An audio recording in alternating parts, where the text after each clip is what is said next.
انسان کے جسم میں 12 اعضاء ہیں جو گناہ کرتے ہیں. 2 ہاتھ، 2 پاؤں، 4 ہو گئے، 2 آنکھیں اور 2 کان.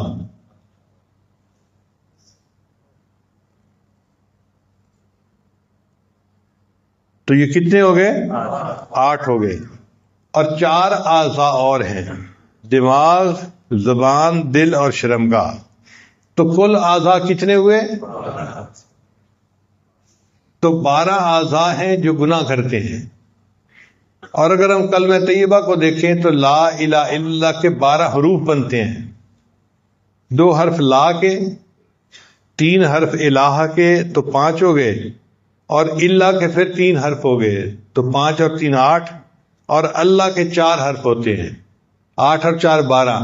تو 12 حروف لا الہ الا اللہ کے اور 12 اعضاء ہیں جو گناہ کرتے ہیں. لہذا جو بندہ لا الہ الا اللہ کی کثرت کرے گا، اللہ 12 اعضاء سے کیے ہوئے گناہوں کو معاف فرما دیں گے. بعض علماء نے لکھا کہ نہیں، سال کے 12 مہینے ہوتے ہیں، لہذا جو بندہ لا الہ الا اللہ کا ذکر کثرت کے ساتھ کرتا ہے، اللہ تعالیٰ پورے سال میں کیے ہوئے گناہوں کو معاف فرما دیتے ہیں. بعض علماء نے لکھا کہ جہنم کے 7 دروازے ہیں، لہا 7 ابواب، قرآن مجید میں ہے. اور کلمے کے بھی 7 الفاظ ہیں، لا الہ الا اللہ 4 لفظ یہ ہو گئے، محمد الرسول اللہ 3 یہ ہو گئے، 4 اور 3. تو جو بندہ لا الہ الا اللہ محمد الرسول اللہ پڑھ لے گا تو ان 7 الفاظ کے بدلے اللہ اس کے لیے 7 جنت کے دروازوں کو کھول دیں گے اور جہنم کے 7 دروازوں کو بند فرما دیں گے.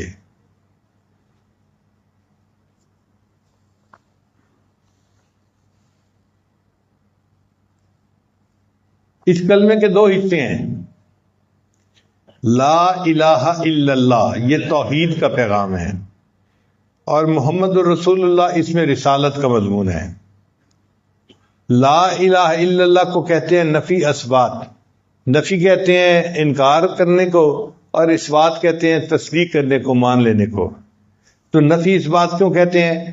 کہ لا الہ نفی ہے اور الا اللہ اثبات ہے، تو لا الہ الا اللہ نفی اثبات بن گیا. اس کا مقصد یہ کہ اے لوگوں، مخلوق سے کٹو، اللہ سے جڑو، پھر اللہ کی نسبت سے مخلوق کے ساتھ جڑو. کہ تم مخلوق سے تعلق توڑو، اللہ سے جوڑو. چنانچہ اللہ رب العزت ارحم الراحمین ہے، بہت رحمت فرمانے والے ہیں. جو بندہ اللہ سے جڑے گا پھر اللہ تعالیٰ اس پر اپنی خصوصی رحمت نازل فرمائیں گے. اور نبی علیہ الصلوۃ والسلام کو اللہ نے رحمت للعالمین فرمایا ہے کہ جہانوں کے لیے اللہ نے ان کو رحمت بنا کر بھیجا. اسی کو کسی شاعر نے کہا، خدایا تو کریمی ہو، رسول تو کریم. اے اللہ آپ تو کریم ہیں اور آپ کے رسول بھی کریم ہیں. صد شکر کے ہستیم میانے 2 کریم. اللہ کا شکر ہے کہ میرا معاملہ 2 کریموں کے درمیان ہے. ہم محبوب صلی اللہ علیہ وسلم بھی کریم اور اللہ تعالیٰ بھی کریم، لہذا یہ دونوں کریم جو ہیں قیامت کے دن میرے اوپر مہربانی فرمائیں گے اور مجھے جہنم کے عذاب سے بچا لیں گے اور میرے لیے جنت میں جانے کا راستہ ہموار فرما دیں گے. علماء نے لکھا ہے کہ جب انسان نکاح کرتے ہیں نا تو یہ ایجاب و قبول ہو جاتا ہے، تو پھر بندہ اپنی دلہن کو اپنے گھر لے کے آتا ہے. یہ دستور ہے. ایمان جو ہے نا یہ بھی ایجاب و قبول کی مانند ہے کہ بندہ اللہ کو اپنا رب مان لیتا ہے اور بندے اور اللہ کے درمیان ایک رشتہ جڑ جاتا ہے. اب چونکہ یہ ایمان انسان نے حاصل کر لیا تو اللہ اپنے بندے کو اپنے گھر جنت میں لے کر جائیں گے اور کلمے کی وجہ سے اس کو جنت عطا فرما دیں گے.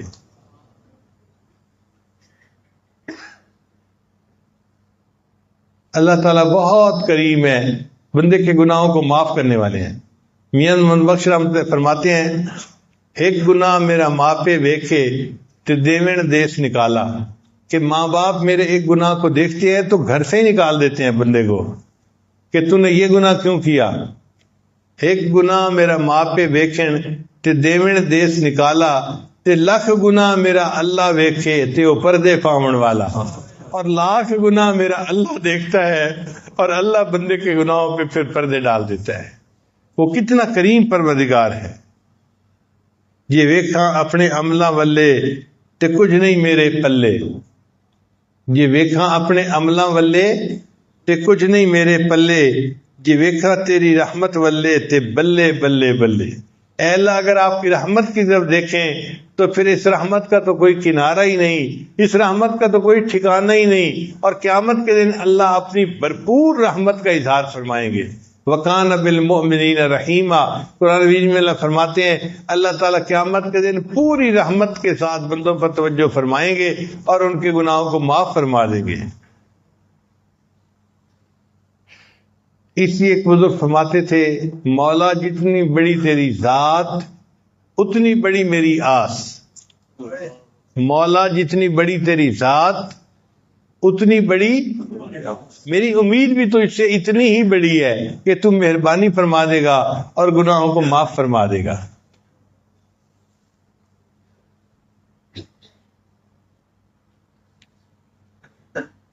کہتے ہیں کہ حضرت شیخ عبد القادر جیلانی رحمۃ اللہ علیہ نے مسجد میں درس دینا شروع کیا تو انہوں نے اللہ کی رحمت کا مضمون بیان کیا، کرتے کرتے کرتے 18 سال گزر گئے، یعنی پورے 18 سال روزانہ اللہ کی رحمت کا مضمون بیان کرتے۔ پھر ایک دن ان کو خیال آیا کہ میں لوگوں کو ذرا اللہ کے جلال کے بارے میں ہی بتاؤں تاکہ کچھ خوف بھی ان کے دل میں پیدا ہو۔ چنانچہ ایک دن انہوں نے اللہ کے جلال کے اوپر بیان کیا، وہ مضمون ایسا تھا کہ لوگوں کا رو رو کے حال برا ہو گیا، کئی بے ہوش بھی ہو گئے اور کچھ تو ایسے تھے کہ جو فوت ہی ہو گئے اللہ کے جلال کی باتیں سن کے۔ تو اللہ تعالیٰ نے شیخ عبدالقادر جیلانی کو الہام فرمایا کہ عبدالقادر جیلانی تو لوگوں کے سامنے میرے جلال کا تذکرہ کرتا ہے، تو عرض کیا یا اللہ میں نے ان کے سامنے 18 سال تیری رحمت کا تذکرہ کیا، تو اللہ نے فرمایا اچھا پھر 18 سال میں میری رحمت ختم ہو گئی تھی؟ کیا 18 سال میں میری رحمت ختم ہو گئی تھی؟ یہ تو نے میرے جلال کا تذکرہ کرنا شروع کر دیا۔ اللہ کی رحمت کے کیا کہنے کہ وہ سارے انسانوں کے گناہوں کو اپنی رحمت سے معاف کر دیں، تو اللہ تعالیٰ کی رحمت میں سے کچھ حصہ ختم ہی نہیں ہوتا۔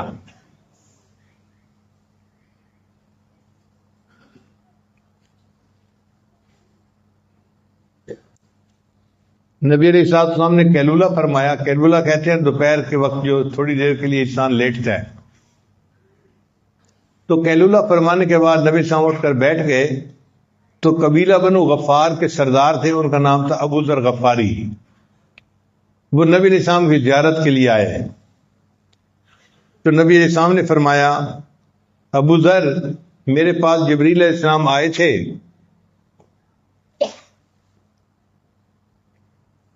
اور انہوں نے مجھے یہ بتلایا کہ جو شخص لا الہ الا اللہ محمد رسول اللہ پڑھے گا پھر اسی عقیدے پر وہ زندہ رہے گا حتیٰ کہ اس کو موت آ جائے گی، تو اللہ تعالیٰ اس کلمہ پڑھنے کی وجہ سے اس کو جنت عطا فرما دیں گے۔ تو ابو ذر اللہ عنہ نے پوچھا اے اللہ کے نبی صلی اللہ علیہ وسلم اگرچہ اس نے زنا کیا ہو اور چوری کی ہو؟ تو نبی صاحب نے فرمایا ہاں اگرچہ اس نے زنا کیا ہو یا چوری کی ہو، اگر کلمے پر پکا رہا اللہ اس کو جنت عطا فرمائیں گے۔ انہوں نے دوسری دفعہ پوچھا، تیسری دفعہ پوچھا، چوتھی دفعہ پوچھا اے اللہ کے نبی صلی اللہ علیہ وسلم اگرچہ اس نے زنا کیا اور چوری کی ہوگی پھر بھی جنت میں جائے گا؟ تو چوتھی بار نبی صاحب نے فرمایا ہاں وہ کلمہ پڑھنے کی وجہ سے جنت میں جائے گا اگرچہ ابو ذر کی ناک آلود ہوتی رہے، قیامت کے دن جنت عطا فرمائیں گے اور اس کے سب گناہوں کو معاف فرما دیں گے۔ شاہ اسماعیل شہید رحمۃ اللہ علیہ نے تقویۃ الایمان میں لکھا ہے دنیا میں بڑے بڑے گناہگار گزرے ہیں، مثلاً فرعون، حامان، نمرود اور شیطان۔ اگر کوئی شخص ساری دنیا کے گناہ کرے مگر توحید پر قائم رہے تو اس کے سب گناہوں کی بخشش پھر بھی ممکن ہے۔ کوئی بندہ ساری دنیا کے گناہ کر بیٹھے مگر توحید کے اوپر پکا رہے کہ اللہ کے ساتھ کسی کو شریک نہ کرتا ہو، تو اللہ اس کے اتنے گناہوں کو بھی معاف فرما دیں گے۔ حضرت مجدد ثانی رحمۃ اللہ اپنے مکتوبات میں لکھتے ہیں اگر ایک دفعہ کلمہ پڑھنے پر اللہ تعالیٰ تمام عالم کے گناہوں کو معاف کر دیں تو بھی گنجائش رکھتا ہے. ایک دفعہ کلمہ پڑھنے پر، یعنی اگر کسی بندے نے ایک دفعہ کلمہ پڑھا لا الہ الا اللہ محمد الرسول اللہ، تو ایک دفعہ کلمہ پڑھنے پر اللہ تعالیٰ ساری مخلوق کے سب گناہوں کو معاف کر دیں تو بھی گنجائش رکھتا ہے. آپ سوچئے یہ کلمہ اللہ کے ہاں کتنا پسندیدہ ہے. ایک دفعہ کلمہ پڑھنے پر اگر اللہ تعالیٰ چاہیں تو ساری مخلوق کے سارے گناہوں کو معاف فرما سکتے ہیں. تو بھئی ہمیں تو چاہیے کہ ہمیں جو ٹائم بھی ملے ہم تنہائی میں بیٹھ کے لا الہ الا اللہ لا الہ الا اللہ اس کی ضربیں لگایا کریں تاکہ اس کے بدلے اللہ ہمارے گناہوں کو معاف فرما دے اور ہمیں بھی اپنے مقبول بندوں کی فہرست میں شامل فرمائے.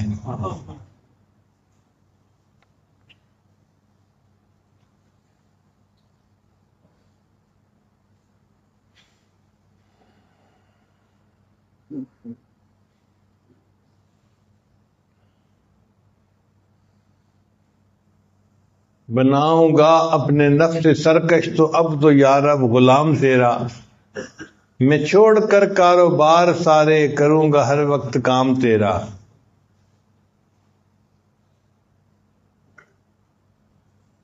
کیا کروں گا بس اب الہی ذکر ہی صبح و شام تیرا.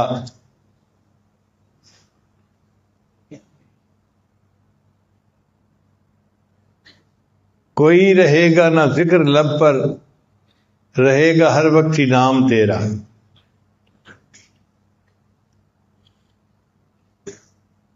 بتان دل بر تو سینکڑوں ہیں مگر کوئی با وفا نہیں ہے. بتان دل بر تو سینکڑوں ہیں مگر کوئی با وفا نہیں ہے. ودود اور لائق محبت فقط ہے تو دوسرا نہیں ہے. کوئی تیرے ذکر کے برابر مزے کی شے اے خدا نہیں ہے. مزے کی چیزیں تو ہیں ہزاروں کسی میں ایسا مزہ نہیں ہے. اب تو رہے گا تادم آخر ورد زباں اے میرے الہ لا الہ الا اللہ لا الہ الا اللہ. رہا میں دن رات غفلتوں میں ابس یوں ہی زندگی گزاری. کیا نہ کچھ کام آخرت کا کٹی گناہوں میں عمر ساری. بہت دنوں میں نے سرکشی کی مگر ہے اب سخت شرم ساری. میں سر جھکاتا ہوں میرے مولا میں توبہ کرتا ہوں میرے باری. کروں گا ہر وقت ہے میرے باری اللہ اللہ اللہ اللہ. تو انسان ہر وقت لا الہ الا اللہ کا ذکر کرتا رہے تاکہ اللہ رب العزت راضی ہو جائیں اور اللہ ہمارے سب گناہوں کو معاف فرما دے. دعا ہے اس محفل کے ختم ہونے سے پہلے پہلے اللہ ہم پر رحمت کی ایک نظر فرما دے اور جتنے ہمارے گناہ ہیں اللہ سب کو معاف فرما دے بلکہ سب کو نیکیوں میں تبدیل فرما دے. اللہ کے لیے یہ کام کوئی مشکل نہیں.